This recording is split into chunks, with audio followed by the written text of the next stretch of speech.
नमस्कार, मी Neha Joshi, health guide FYI stay healthy stay inform मध्ये तुमचं पुन्हा एकदा खूप खूप स्वागत. आमच्या या चॅनलवरती आम्ही वेगवेगळ्या रोगांबद्दल आणि एकंदरीत जनरल हेल्थ बद्दल नेमकी आणि महत्वाची माहिती म्हणजेच योग्य इन्फॉर्मेशन देण्याचा प्रयत्न करतो. कारण if you are well inform then you can stay healthy. आपण या आधीच्या आपल्या महिला विषयक एपिसोड्समध्ये महिला त्यांच्या आयुष्यामध्ये वयाच्या वेगवेगळ्या टप्प्यांवरती त्या ज्या शारीरिक मानसिक बदलांना सामोऱ्या जातात, त्या बदलांना सक्षमपणे आणि सहजपणे कशा सामोरे जाऊ शकतील याबद्दल डॉक्टरांचं मार्गदर्शन घेतलं. कुठल्याही स्त्रीच्या आयुष्यामध्ये खूप मोठा आणि महत्वाचा पिरियड येतो तो म्हणजे मेनोपॉज. खूप हार्मोनल चेंजेस, नंतर मूड स्विंग्स, वाढणारं वजन, अशा बऱ्याच सिम्पटम्स मधून ती जाते आणि त्यावेळेला तिला तिच्या घरच्यांची आणि एस्पेशली नवऱ्याची किंवा पतीच्या सपोर्टची ही नक्कीच गरज असते. रादर घरच्या सगळ्यांनाच एकमेकांना सपोर्टची आणि आधाराची ही नक्कीच गरज असते. जसं महिला त्यांच्या मेनोपॉज मधून जातात तसंच म्हटलं जातं की पुरुष सुद्धा मेल मेनोपॉज म्हणजेच अँड्रोपॉज मधून पण जातात. तर हे सगळं खरं आहे का? आणि आपण ह्या चॅनलवरती एकंदरीतच सर्वांगीण आरोग्याचा विचार करतोय, म्हणून हे सुद्धा जाणून घेणं आपल्यासाठी अतिशय महत्वाचं आहे. आणि याबद्दलच जाणून घेण्यासाठी आपण आज भेटणार आहोत परत एकदा पुण्याच्या सुप्रसिद्ध वैद्य डॉक्टर रोहिणी साठे यांना. सो भेटूया पुण्याच्या सुप्रसिद्ध वैद्य डॉक्टर रोहिणी साठे. नमस्कार डॉक्टर. ते या थँक्यू परत एकदा तुमचा वेळ दिल्याबद्दल. आपण ज्याप्रमाणे आपल्या महिला विषयक एपिसोड्स मध्ये महिलांच्या मेनोपॉज बद्दल बोललो, तसं आजकाल मेल मेनोपॉज किंवा अँड्रोपॉज याबद्दल बरीच चर्चा होतीये. सो ह्या अनुषंगाने माझा पहिला प्रश्न असा आहे की जसं महिलांच्या आयुष्यामध्ये अशा म्हणजे बेस्ड ऑन हार्मोनल चेंजेस अशा डिफाईन्ड स्टेजेस असतात ज्याबद्दल आपण बोललो, आपण तुम्ही खूप छान मार्गदर्शन केलं. तर तशाच पुरुषांच्या आयुष्यामध्ये सुद्धा काही वेल डिफाईन्ड स्टेजेस असतात का? आणि त्यात म्हणजे बेस्ड ऑन व्हॉट, की याच्यामध्ये जसं हार्मोनल चेंजेस तसं त्यांच्या ह्याच्या स्टेजेसला बेस काय आहे? आणि खरोखरच कुठल्या पुरुषांच्या आयुष्यामध्ये अँड्रोपॉज मेल मेनोपॉज ही स्टेज येते का? डेफिनेटली. कारण की शेवटी हे जन्माला आले शरीर किंवा फॉर्म झालेलं शरीर हे कंटिन्युअस, म्हणजे शरीर ह्या शब्दातच संस्कृतमध्ये शीर्यते तत् शरीर, म्हणजे याच्यामध्ये सतत बदल होतो, जे हम्म. क्षीण होत जातं. आणि ते क्षीण होण्यासाठी आधी त्याच्यात काहीतरी भर होत जाते, असं प्रत्येक स्टेजला होत जात आहे. त्याच्यामुळे ते शरीर म्हटलं की कुठलंही शरीर असू दे, पुरुषांचं असू दे नाही तर स्त्रीचं, त्या प्रत्येकाच्या मध्ये स्टेजेस ह्या असतातच. स्त्रियांमधल्या स्टेजेसवर आपण हे विशेष बोललो, कारण की आपला एकतर समाज रचना जी आहे की आतापर्यंतची जी होती, की त्याच्यामध्ये याविषयी काही बोलणं हे फारसं केलं जात नव्हतं. आणि ऑब्व्हियसली ती माहिती होत नव्हती, आणि माहिती नसल्यामुळे अनेक चुका घडत होत्या, आणि त्याच्यातून आरोग्याचे अनेक प्रश्न निर्माण होत होते. आणि हे जेव्हा पीकला गेलं की आता म्हणजे त्यामुळे डेथ रेट खूप वाढला स्त्रियांमधला वगैरे, त्याच्यामुळे ह्याच्यावर खूप अभ्यास आणि विचार केला गेला. ह्या स्टेजेस तर शास्त्रामध्ये हा पूर्वीपासून दिलेले आहेत, पण त्यांच्यावर विचार करायला सुरुवात झाली. आणि ते म्हणजे साधारण 30 वर्षापासून याच्यावर खूप अभ्यास केला जातोय, विचार केला जातोय. अनेक NGO आहेत की ज्याच्यामध्ये अवेअरनेस महिलांमध्ये निर्माण केला जातोय. पण आता जसं आपण म्हणतो ना की स्त्री पुरुष समानता समानता, तर हेही पारडं आता त्या स्त्रियांचं जास्त होऊ लागलं असं लक्षात आल्यावर पुरुषांमधल्या पण ह्या स्टेजेस आहेत का, असा ऑब्व्हियसली म्हणजे हे खूप नॅचरली आहे की तोही विचार केला गेला. पण हा विचार शरीरशास्त्र जेव्हा डेव्हलप झालं तेव्हापासून हे आहे की पुरुषांमध्ये सुद्धा ह्या सगळ्या स्टेजेस असतात. त्यांचं हॉर्मोन्स फक्त काय आहे की जसं मागे एकदा आपण म्हटलं होतं की प्रत्येक शरीर हे शिव आणि शक्ती यांचं कॉम्बिनेशन आहे. तर जेव्हा त्यातलं शिवतत्व जास्त असतं तेव्हा ते पुरुष तत्व तिथलं ऍक्टिव्ह असतं, आणि ज्या शरीरामध्ये शक्ती तत्व जास्त आहे तिथे स्त्री शरीर आपल्याला जाणवतं. आता आपण पुष्कळ वेळा बघतो की काही स्त्रिया ह्या पुरुषी आहेत, म्हणजे काय की कर्तृत्वानी मस्क्युलाईन आहेत, त्याप्रमाणे काम करणारे आहेत, त्याप्रमाणे निर्णय घेणारे आहेत, आणि काही स्त्रिया ह्या फेमिनाईन आहेत. तर ह्याच्यामध्ये पुरुषांसारखं कर्तृत्व किंवा वागणं असणाऱ्या स्त्रिया ह्या साधारण 10 ते 12% असतात. आणि बाकी मेनली फेमिनाईन म्हणजे स्त्रीत्व जास्त आणि ते त्या हम्म. पद्धतीनेच दिसणाऱ्या असतात. तर ह्याला खूप ऍस्ट्रॉलॉजीमध्ये चांगला एक संबंध दाखवला जातो, की जेव्हा पुरुष ग्रह स्त्रीच्या पत्रिकेमध्ये जास्त ऍक्टिव्ह असतात किंवा जास्त बलवान असतात, तर ती स्त्री ही पुरुषांसारखी कर्तृत्ववान, म्हणजे पुरुष जसे एनर्जी वाईज जास्त कर्तृत्ववान असतात, त्या दृष्टीनं स्त्रीला अबला म्हटलेलं आहे ना, तर बर. तो भाग त्या स्त्रियांमध्ये कमी असतो. तसंच हे जसं आपण सगळा अभ्यास किंवा माहिती ही स्त्री शरीरातली करून घेतली, तशाच पद्धतीनं सर्व स्टेजेस ह्या पुरुषांमध्येही असतात. बर. जन्माला आलेला छोटा मुलगा, आपण आता मुलगा आणि मुलगी यांच्यामध्ये जेव्हा विचार केला सुरुवातीच्या स्टेजमध्ये, तर एक सर्टन स्टेज पर्यंत म्हणजे पूर्वी तर असं होतं की मुंजीचं वय म्हणजे एक साधारण 8 वयापर्यंत फार दोघांमध्ये फरक केला जायचा नाही. हम्म. पण आता नाही, आता अभ्यासांती असं लक्षात आलंय की 3-4 वर्षांचं म्हणजे ज्युनियर केजी सिनियर केजी मध्ये जाणारी मुलं असा एक बघितला तर 6 वर्षापर्यंतच म्हणजे प्रायमरी शिक्षणाला सुरुवात होईपर्यंतच मुलांची एक स्टेज असते. तेव्हापासून 10वी होईपर्यंत म्हणजे एक साधारण 14 ते 15 वयाच्या पर्यंत मुलांची एक स्टेज असते. नंतर 15 ते अडल्ट होणं म्हणजे साधारण 25, आपण जी गद्दे 25 म्हणतो, हम्म. तोपर्यंतची एक स्टेज, आणि त्याच्या पुढे अडल्ट ही जी स्टेज आहे. बर. अशा वेगवेगळ्या थिअरीज प्रमाणे वेगवेगळ्या स्टेजेस मध्ये मुलांचा अभ्यास केला जातो. हम्म. तर ह्यातलं सगळ्यात महत्वाचं त्या स्टेजेस का अभ्यासायच्या, तर त्या प्रत्येक स्टेजमध्ये हॉर्मोन्सचा हम्म. वेगवेगळा इम्पॅक्ट असतो. हम्म. आणि त्याप्रमाणे आपल्याला जर माहिती झाली, तर आपल्या घरात वाढणारं छोटं मूल जे आहे ते त्याच्या स्टेजेसमध्ये, हे जर आईबाबांना माहिती झाली तर ते त्याला वाढताना मदत करू शकतात. योग्य प्रकारे ते एक चांगला समाजाचा घटक होईल ह्याच्यासाठीच ते मदत करू शकतात. म्हणून या स्टेजेसचा आपण पण माहिती करून घेणं आवश्यक आहे. बरोबर. हा खूपच छान विचार आहे, कारण युजली घरातल्या स्त्रीला तिच्या आयुष्यात बदल जे होत असतात ते माहिती असतं, ती मुलीला चांगल्या प्रकारे गाईड करू शकते.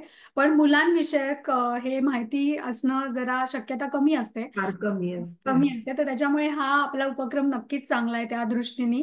सगळ्या स्त्रियांना सुद्धा ह्याची माहिती जर का कळली, तर ज्या वेळेला कधी कधी टीनेजर्स मुलं मुलगे काहीतरी वेगळ्या प्रकाराने वागायला लागतात आणि मग ते आईला समजेन असं होतं की हा मुलगा आपला असा का एकदम वागायला लागलाय. तर मे बी ह्या सगळ्या गोष्टी कळल्यामुळे, हार्मोनल चेंजेस बद्दल किंवा या डिफरंट स्टेजेस बद्दल कळल्यामुळे तिला सुद्धा लक्षात येईल की मुलगा असा नेमका का वागतोय. आणि त्याप्रमाणे तिला, नाही तर मोस्टली बरेच वेळेला अ, बायका मुलांना ओरडायला लागतात किंवा मग वेगळ्या प्रकाराने हे हँडल केलं जातं. सो आणि आता किंवा या मग त्या एज मधली आई ही खूप तर्क वितर्क करत राहते करेक्ट, आणि करेक्ट. स्वतः खूप टेन्शन घेऊन या बरोबर. सगळ्याचा एकूण कुटुंबातली हार्मनी घालवू शकते. घालू शकते, बरोबर. म्हणून त्यांची माहिती करेक्ट. तर आता ह्या ज्या सगळ्या तुम्ही स्टेजेस सांगितल्या, त्यामध्ये सगळ्यात महत्वाची स्टेज ही कुठली आहे एकंदरीत बिहेवियरल चेंजेसच्या दृष्टीने? सगळ्या स्टेजेस खरं तर इक्वली इम्पॉर्टंट आहेत. प्रत्येकाची चॅलेंजेस वेगवेगळी आहेत. हम्म. म्हणजे जसं की पहिल्या स्टेजमधली आपण 6 वर्षापर्यंतची मुलं बघतो, तर त्यांना नॉर्मल भूक लागणं, त्यांचे माइलस्टोन्स पाहणं, ते व्यवस्थित होतात की नाही याच्याकडे लक्ष देणं, हे एकतर बेसिक गोष्ट झाली. हम्म. पण त्याच्याबरोबर एक महत्वाचा भाग असतो, म्हणजे या वयात मुलं ऑकवर्ड असतात. म्हणजे हम्म. मुली जेवढ्या ओपन माइंडेड किंवा त्या वयातल्या मुली जेवढ्या आउटस्पोकन असतील, तेवढी मुलं नसतात. त्यामुळे मुलांना काय म्हणायचं म्हणजे त्यांच्या हावभावावरून किंवा त्यांच्या बिहेवियर मधून आई वडिलांनी ते कळून घ्यायचं असतं की मुलाला हे आवडलंय की नाही, हम्म. त्याच्या आवडीची गोष्ट आहे की नाही, कारण तो बोलू शकणार नाहीये, कारण तो ऑकवर्ड फील करणारा त्या एज गटामध्ये असणार आहे. तर त्यावेळेला हे बघून घ्यायचं. म्हणजे आता घरात दोन वाढणारे, एक मुलगा एक मुलगी आहे, तर साधारण एक 2-3 वर्षाचं जर दोघांमध्ये अंतर असेल आणि मुलगा मोठा असेल आणि मुलगी धाकटी असेल, तर पुष्कळ वेळा असं होतं की त्या वयातली ती छोटी मुलगी जास्त पटर करेल, बोलेल, इकडे तिकडे हिंडेल. तसा तो मुलगा हे सगळं पाहून आणखीन कोशात जाण्याची शक्यता असते. त्यामुळे त्या दोघांना वेगवेगळी ते एंटिटी आहेत हे हम्म. बघून दोघांना त्यांच्या त्यांच्या स्टेजेस प्रमाणे आई वडिलांनी जपलं पाहिजे. हे खरं तर ह्या छोट्या वयातलं महत्वाचा भाग आहे. हम्म. आता ह्याच्या पुढे येतो हा साधारण 6 वयानंतरचा पार्ट, की ज्याच्यामध्ये हॉर्मोनल डिफरन्सिएशन जे आहे ते सुरुवात व्हायला लागते किंवा ते वाढायला लागतं. हम्म. आणि तोपर्यंत आणि तिथपासून 14 वयापर्यंत म्हणजे प्युबर्टीचं जे एज म्हणतो, तर त्याच्यामध्ये पहिल्यांदा जो बदल होतो की अ, ही मुलं खूप ऑकवर्ड असतात, ते थोडंसं त्यांच्यामध्ये धैर्य यायला लागतं. हम्म. त्यामुळे थोडीशी मग भांडणं त्या वयात त्या मुलांची वाढतात, की मारामारी या टाईपची ती वाढू शकते. त्याच्या पुढे जाऊन ऍक्च्युली प्युबर्टीची जी लक्षणं असतात, हेअर ग्रोथ आहे काही ठिकाणची, किंवा मग साधारण एक 14-15 वयामध्ये त्यांचा आवाज फुटणं म्हणतो मुलांचा, तो येतो. आणि ह्याला सगळ्यात कारण महत्वाचं असं म्हणजे मेल हॉर्मोन जो आहे टेस्टेस्टोरॉन, की हम्म. ज्याची लेवल ही पुरुषांमध्ये जास्त असते, बरोबर. म्हणजे पुरुष शरीरामध्ये. स्त्रियांमध्येही ते असतं पण ते कमी प्रमाणात असतं. तसं जेव्हा पुरुषांमध्ये टेस्टेस्टोरॉनची लेवल हळूहळू नॅचरली वाढू लागते, तेव्हा मस्क्युलाईन ज्या काही गोष्टी आहेत त्या मुलांमधल्या वाढायला लागतात. मग मस्क्युलाईन कुठे कुठे असतात, त्यांची शक्ती प्रदर्शन हम्म. म्हणजे स्वतःचं वर्चस्व दाखवणं, हम्म. इथपासून ते ब्रेनचं पण मस्क्युलाईन एनर्जी हम्म. वाढणं, हे इथपर्यंत होत असतं. त्यामुळे त्या वयातल्या मुलांना बौद्धिक आहार देणं हे खूप गरजेचं असतं.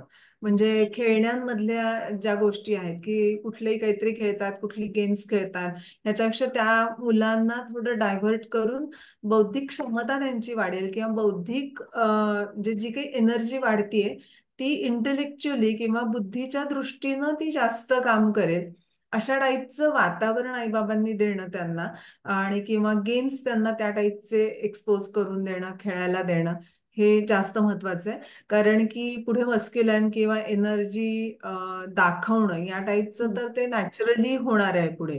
पण हम्म. त्यावेळेला जर बुद्धीवर काम केलं गेलं नाही, हम्म. तर ती एनर्जी त्यांची जी आहे ती शारीरिक या हम्म. स्वरूपात वापरायला ते जास्त लागतात बरोबर. आणि बौद्धिक एनर्जी ही कमी पडते. मग आपल्याला आज जे पिक्चर दिसतंय ना, की हम्म. प्रत्येक क्षेत्रात मुली येतात आणि त्या टॉप पोझिशनला पोहोचतायत हम्म. आणि मुलं तेवढी जाऊ शकत नाहीयेत. हे हम्म. जे दिसतं पिक्चर त्याचं मला वाटतं कारण हे 6 ते 14 या वयोगटातल्या मुलांना बौद्धिक खाद्य देणं हा. आणि बुद्धीमध्ये ती एनर्जी वाढणं ही क्रिया बहुतेक आपल्याकडनं मिसिंग होतीये. हो. पण ती जर आता त्या दृष्टीनं जर विचार करायला लागला तर नक्की तेही समानतेनं पुढे उभे राहतील असं दिसतंय. बरोबर आहे. खूपच चांगला विचार आहे. म्हणजे या वयामधल्या मुलांची एनर्जी चॅनलाइज करणं फिजिकल योग्य मार्गाने, म्हणजे ते कुठल्या तरी वाईट मार्गाला लागू नयेत यासाठी, आणि त्याचबरोबर त्यांच्या वाढणाऱ्या बुद्धीला किंवा चौकस जे काय त्यांचं वाढणार आहे की सगळं ज्ञान करून घ्यायचं,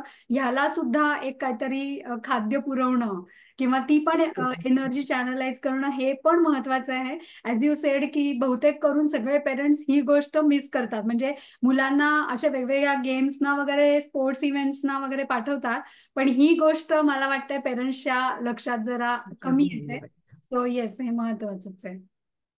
बरोबर. आणि मग ऑब्व्हियसली त्या वयामध्ये थोडस म्हणजे 14 नंतर जे आहे त्याच्यामध्ये टेस्टेस्टोरॉन हे हाय लेवलला गेलेलं आलेलं असतं. त्यामुळे विरुद्ध ह्याचं आकर्षण, शरीर आकर्षण हे त्याच्यामध्ये निर्माण होऊ शकतं. प्रेम म्हणण्यापेक्षा या वयात जनरली असतं ते अफेक्शन असतं, म्हणजे शरीराविषयी आकर्षण हे मेनली असतं.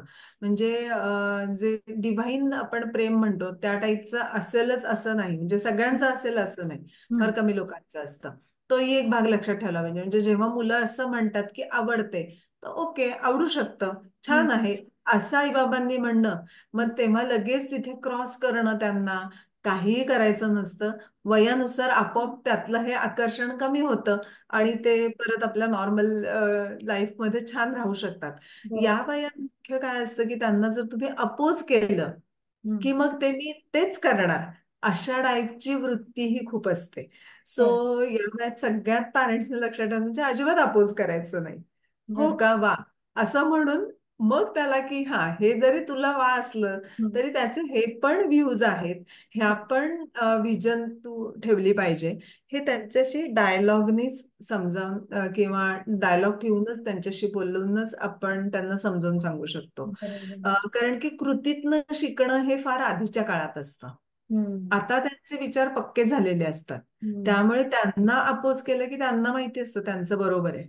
मग त्यांना तुम्ही अपोज केलं की तुम्ही ब्लॅकलिस्ट मध्ये जाता. बरोबर. बाकी काही होत नाही. त्यामुळे तसं करायचं नाही, कारण ते त्याच्याच आयुष्याच्या दृष्टीनं वाईट असतं.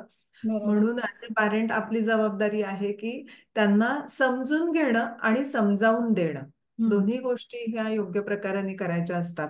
बरोबर. आणि ऑब्व्हियसली टेस्टेस्टरॉनचे गुणच हे आहेत की त्यांच्यामध्ये पराक्रम असतो, खूप धैर्य असतं, हम्म. खूप मस्क्युलाईन एनर्जी खूप असते. त्यामुळे अनेक खेळांमध्ये कुठल्याही त्यांच्या ऍक्टिव्हिटीमध्ये ते जोरकस काम करणं हे त्यांना शक्य होतं. त्यामुळे त्याच वयामध्ये जनरली ह्या मुलांनी मसलला, म्हणजे जसं आपण आधीच्या वयात म्हटलं की बुद्धीला तुम्ही खाद्य देऊन बुद्धीला योग्य प्रकाराने शेपअप केलं पाहिजे, हम्म. तसं आता त्यांच्या मसल्सला शेपअप करणं हे गरजेचं असतं.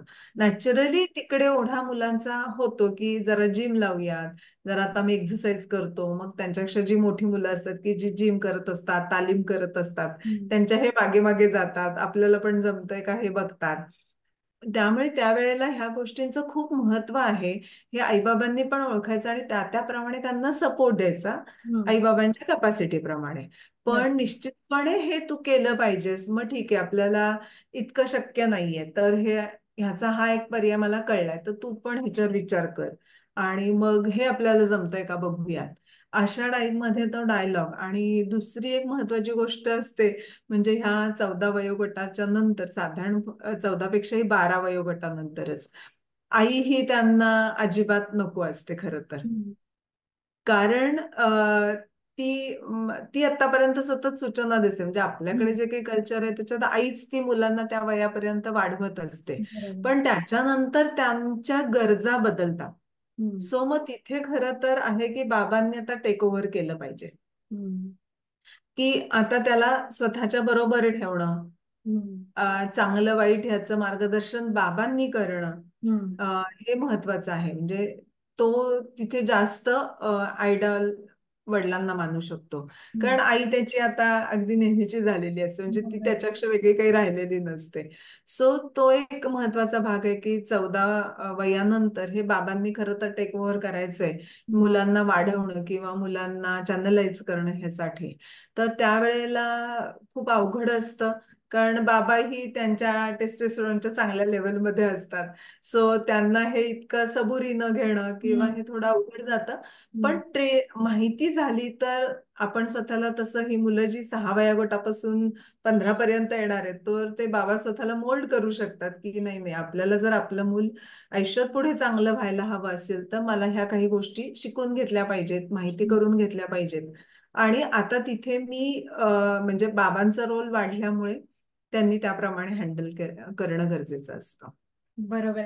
सो कुठल्याही मुलामध्ये एक सुजाण आणि सुदृढ नागरिकाची निर्मिती आपल्याला करायची असेल, तर पेरेंट्सनी त्याला योग्य त्या वयात बौद्धिक त्याचं एनर्जीचं डायव्हर्जन आणि योग्य त्या वयात शारीरिक, त्यानंतर आई आणि वडिलांनी योग्य त्या वेळेला योग्य त्या ऍक्शन घेणं मुलाच्या बाबतीमध्ये, हे अत्यंत महत्वाचं आहे. तुम्ही खूपच आता छान सांगितलं.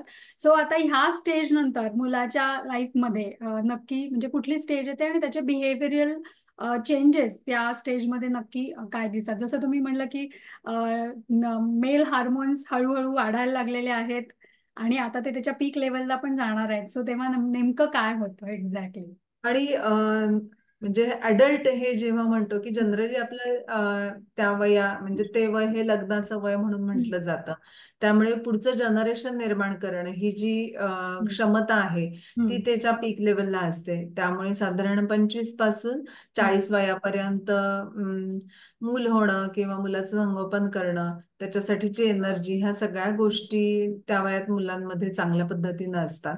हम्म. आता ह्या गोष्टी महत्वाचं, म्हणजे पुढे जे आपण अँड्रोपॉजचं म्हणतोय, तर तो काळ सुसह्य व्हावा किंवा स्मूथ व्हावा ह्याच्यासाठी आत्ताची ही 25 ते 40 ही वय किंवा या वयातलं तुमची चर्या, जसं आपण दिनचर्या म्हणतो, हम्म.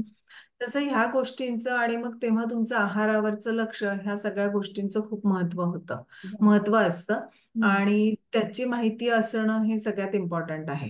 हम्म. आता या वयात जनरली पहिली 3 ते 5 वर्ष जर तुमची नोकरी आणि त्याची टेन्शन याच्यामध्ये गेलं, तरी जेव्हा वैवाहिक आयुष्य तुमचं चालू होतं, तर त्या काळामधला तेव्हाचा वैवाहिक आनंद घेणं, उपभोगणं, हे सगळ्या गोष्टी आल्या. तर त्याबरोबर शरीरामध्ये ते खरं तर होणारे पिरियडिकली लॉसेस आहेत. तर ते लॉसेस सुद्धा तुमचे नॅचरली भरून येणार आहेत.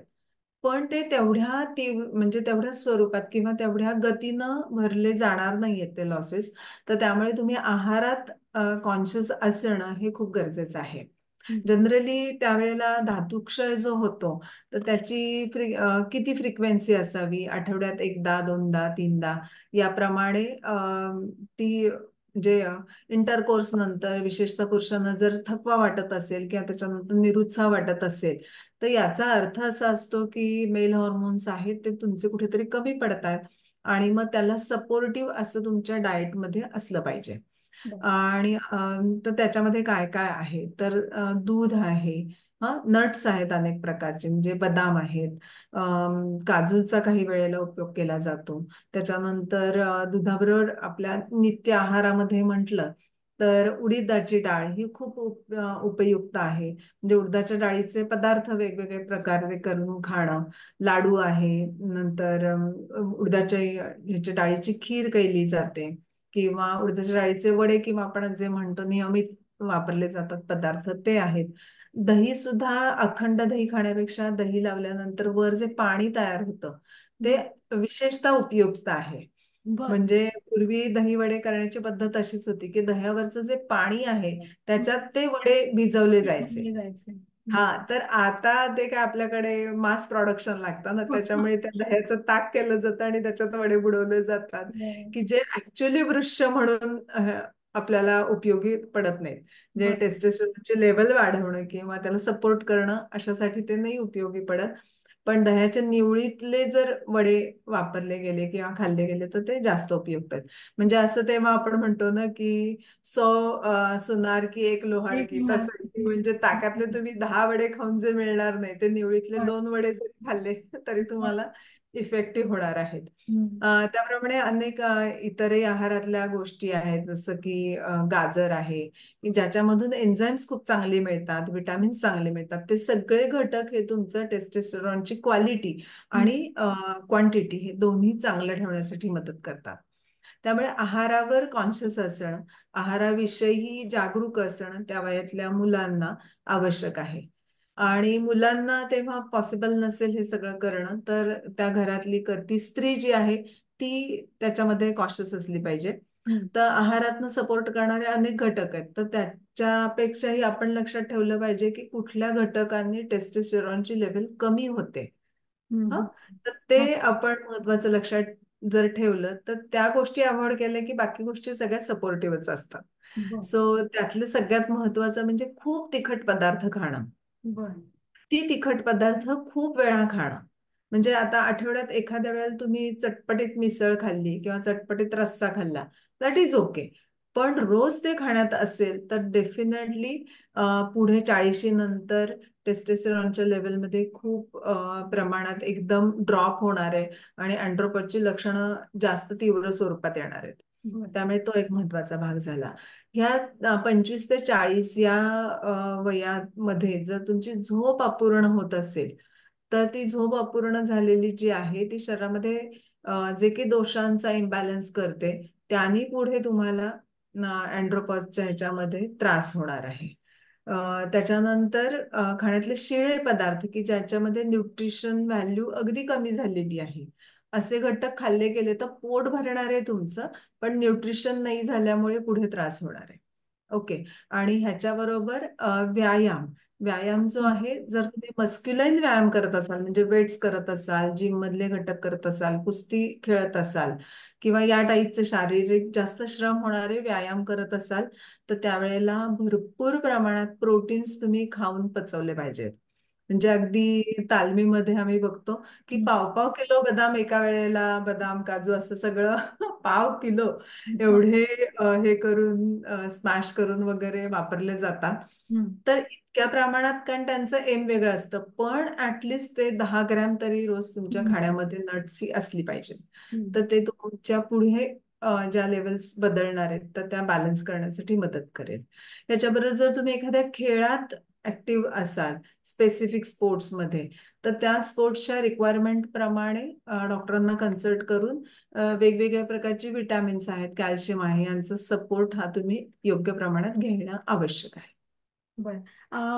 आजकाल तुम्ही प्रोटीन्स जास्त घेतले पाहिजेत हे सांगितलं, तर आजकाल प्रोटीन सप्लिमेंट्स किंवा असे मोठे मोठे डबे असतात, त्याचे शेक्स करून प्यायचे वगैरे असतात, तर ते कितपत योग्य आहे? म्हणजे खरोखरच त्याच्यानी म्हणजे त्यांनी काही दुसरा हार्म होत नाही ना?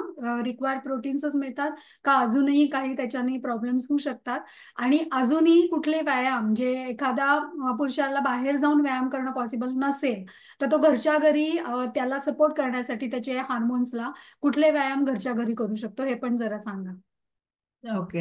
आहे. आता हे प्रोटीनचे डबे जे म्हणते ते हम्म. आहेत, त्याच्यामध्ये प्लांट बेस्ड आणि अॅनिमल बेस्ड असे दोन व्हरायटी मिळतात.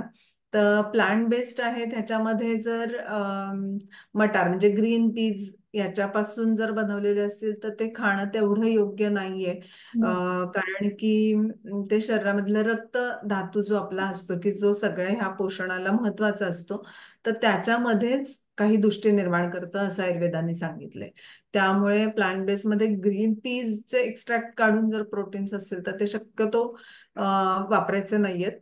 पण हे प्रोटीन किंवा दुधाच्या पाण्यापासून किंवा त्यातला जो लिक्विड पार्ट असतो त्याच्यापासून बनवलेले जर प्रोटीन्स असतील तर ते वापरायला काही हरकत नाहीये. पण फॅशन म्हणून डब्यातले प्रोटीन खायचे आणि एक्सरसाइज काही न करता जिम मध्ये जाऊन मित्रांशी गप्पा मारत बसायचं, असं जर असेल तर ती प्रोटीन्स नक्की तुमच्या शरीराला त्रासदायक ठरणार आहेत. हम्म. कारण तुम्ही ते वापरलेच नाहीयेत पण खाल्ले आहेत, तर डेफिनेटली शरीरात ते सॅच्युरेट होईल किंवा प्रोसेस नीट होणार नाही आणि मग त्याच्यातनं युरिक ऍसिड वाढणं किंवा प्रोटीनशी रिलेटेड इतर काही गंभीर आजार उद्भवू शकतात. त्याच्यामुळे जर तुम्ही व्यायाम करत असाल तर प्रामाणिकपणे तुम्ही प्रोटीन घेऊ शकता. बरोबर. व्यायाम घरात करू शकू असे? हा, व्यायामामध्ये सूर्यनमस्कार बेस्ट आहेत. आणि सूर्यनमस्कार करताना सुद्धा तुमचं त्यावेळेला लक्ष जर नाभी चक्रावर असेल, हम्म. म्हणजे अम्बिलिकसच्या एरियामध्ये, तर ते तुम्हाला जास्त उपयुक्त आहे. अनेक प्रकारचे पद्मासन हे सुद्धा कंट्रोल, या वयातला कंट्रोल यासाठी खूप उपयुक्त आहे. आणि ऑब्व्हियसली स्ट्रेस तुमचं मॅनेज करण्यासाठी शवासन आहे. पण सूर्यनमस्कार तुम्ही अगदी छोट्या जागेत छोट्या वेळेत करू शकता, हम्म. त्यामुळे दॅट इज द बेस्ट बरोबर. एक्सरसाइज. आता मला वाटतं पुढची स्टेज ही अँड्रोपॉजची. तर प्रत्येक पुरुष ह्या स्टेज मधनं जातो का? जसं प्रत्येक स्त्री मेनोपॉज मधून जाते तशी प्रत्येक पुरुष जातो का? इफ येस, तर त्याचं एज साधारण काय असू शकतं? परत पुरुषांच्या बाबतीत जसं महिलांच्या बाबतीत वेगवेगळं असू शकतं, तसंच पुरुषांचं असतं का? आणि त्याचे काही सिमटम्स, असे डेफिनेटिव्ह सिमटम्स असतात का? हो, साधारण 40 नंतर हे बदल जास्त व्हायला लागतात. त्याच्यामध्ये टेस्टोस्टेरॉनची लेवल कमी झाल्यामुळे कॉम्प्लेक्स येणं, निरुत्साह वाढणं, मूड स्विंग्स म्हणण्यापेक्षा लो फील करणं हे सगळ्यात महत्वाचं होतं. एनर्जी कमी व्हायला लागते आणि आपली मस्क्युलर एनर्जी कमी होती हे जाणवायला जेव्हा लागतं तेव्हा कदाचित कॉन्फिडन्स कमी व्हायला लागतो. त्यामुळे आउटस्पोकन जर असतील पहिल्यांदा तर ते इंट्रोव्हर्ट व्हायला लागतात ते पुरुष, आणि शेअर न करणं, मग त्याच्यामुळे त्यातनं टेन्शन वाढणं आणि त्या टेन्शनशी रिलेटेड अनेक आजार निर्माण होणं, ही खरं तर अँड्रोपॉज मधली खूप महत्वाची गोष्ट होत असते. प्रत्येक शरीर हे त्या स्टेजमधून जात असतं. पण आत्ता आपण म्हटलं तसं की 25 ते 40 या वयात त्या शरीरानं काय काय झेललेलं आहे हम्म. आणि काय काय पाळलेलं आहे ह्याच्यावर अवलंबून असतं की त्या अँड्रोपॉज 40 नंतरच्या वयात 50 पर्यंत त्याला काय त्रास होऊ शकेल. हम्म. आणि ऑब्व्हियसली ठीक आहे, 25 ते 40 या वयोगटात फारसं सांभाळलं गेलं नाही, योग्य पोषण मिळालं नाहीये, आणि मग आता अँड्रोपॉजची लक्षणं आली असतील तर त्यावेळेला सुद्धा ह्या गोष्टी जर तुम्ही काही प्रमाणात आणि तुमच्या भुकेच्या प्रमाणात जर योग्य प्रकारे चालू केल्या तर डेफिनेटली तुम्हाला हा सपोर्ट होणार आहे. मग हे आहारातले घटक वाढवले तर नक्कीच शरीराच्या स्थितीतले जे काही गोष्टी त्रासदायक होत आहेत त्या सगळ्या तुमच्या रिकव्हर होतात. हा एक महत्वाचा भाग आहे. आणि ह्या काळात जेव्हा तुमचा कॉन्फिडन्स कमी होतो, लो फील होत राहतं, तर त्यावेळेला जर गरज वाटली तर डॉक्टरांना भेटून जर हॉर्मोनल थेरपी आवश्यक असेल तर ती हम्म, निश्चितपणे घ्यावी. हम्म, त्याचा उपयोग होतो. आहारातले घटक की जे टेस्टोस्टेरॉन वाढवणार आहेत, तुम्हाला मदत करणार आहेत, त्या म्हणजे आहारात त्या गोष्टींचा समावेश हा योग्य प्रकाराने आणि नियमित स्वरूपात करणं गरजेचं आहे. हम्म, आणि मी एक 3 महिने खाल्ले आणि मला काही उपयोग झाला नाही असं म्हणून चालणार नाही. हम्म. तर पूर्ण वर्षभर तुम्ही राऊंड द क्लॉक ते व्यवस्थित आणि नियमित खात राहा. डेफिनेटली त्याचा उपयोग हा होत असतो. बरोबर. ही स्टेज वयाच्या कुठल्या एज पर्यंत राहते आणि ही जी तुम्ही खाण्यापिण्याची काळजी किंवा व्यायाम हे जे सांगितलं हे म्हणजे लाईफ लॉंग इथून पुढे पुरुषाला करायचे आहेत का जस्ट ती स्टेज येईपर्यंत केल्यानंतर सुद्धा इनफ आहे? हा त्या वयामध्ये म्हणजे साधारण ही जेव्हा फेज सुरू होते हम्म, 40 ते 50 या वयोगटामध्ये त्या वेळेला तुम्ही जर चांगला सपोर्ट दिला हम्म, तर टेस्टोस्टेरॉनची लेवल खूप डाऊन होत नाही. हम्म, अप टू 70-75. हम्म, त्यामुळे तोपर्यंत तुम्हाला ते चांगलं हेल्दी लाईफ मिळू शकतं. पण हम्म, त्या वयोगटात तुम्ही 40 ते 50 या वयोगटात चांगला सपोर्ट देणं, सप्लिमेंट्स घेणं हे गरजेचं आहे. आणि त्यातून मग ह्यालाच आयुर्वेदामध्ये वाजीकरण चिकित्सा म्हटलेली आहे. हम्म, की म्हणजे ते आयुर्वेदामध्ये विशेषतः त्याचा विचार हा वैवाहिक जीवनामध्ये जास्त केलेला आहे. पण हम्म, आता जर आपण एकूण सामाजिक सगळी परिस्थिती बघितली तर ह्या पुढच्या काळामध्ये की जेव्हा ह्या गोष्टी नॅचरली कमी होतात त्यावेळेला सुद्धा ती औषधं किंवा त्या आहारातले घटक, मग त्याच्यामध्ये कोहळा आहे, कोहळा खूप चांगला उपयोग करतो, ऊसाचा रस आहे, नीरा जर चांगली फ्रेश मिळाली तर ती आहे, आणि दूध तर वयाच्या सर्व वयोगटामध्ये आपल्याला उपयुक्त असतं.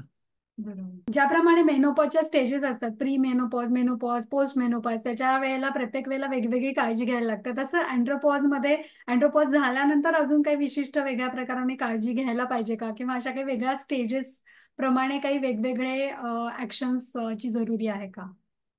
नाही, आता आपण म्हणाल तसं की एक 40 ते 50 या वयामध्ये तुम्ही चांगली सप्लिमेंट्स देऊन तुम्हाला जर मेंटेन केलं तर ती स्टेज तुमची 75-80 पर्यंत सुद्धा चांगली राहते. हम्म, कारण त्यातला नियमितपणा हा तुम्हाला वर्कआउट करतो आणि हम्म, पुढे त्याच फॅशनमध्ये तुम्ही जात राहिल्यामुळे वेगळं आणखीन काही करावं लागत नाही. बर. मग शरीराच्या दृष्टीने म्हणजे जसं पोस्ट मेनोपॉज स्त्रियांना कॅल्शियमची गरज असते, हम्म, प्रोटीनची गरज हम्म, असते, ती त्यांनी फुलफिल करावी.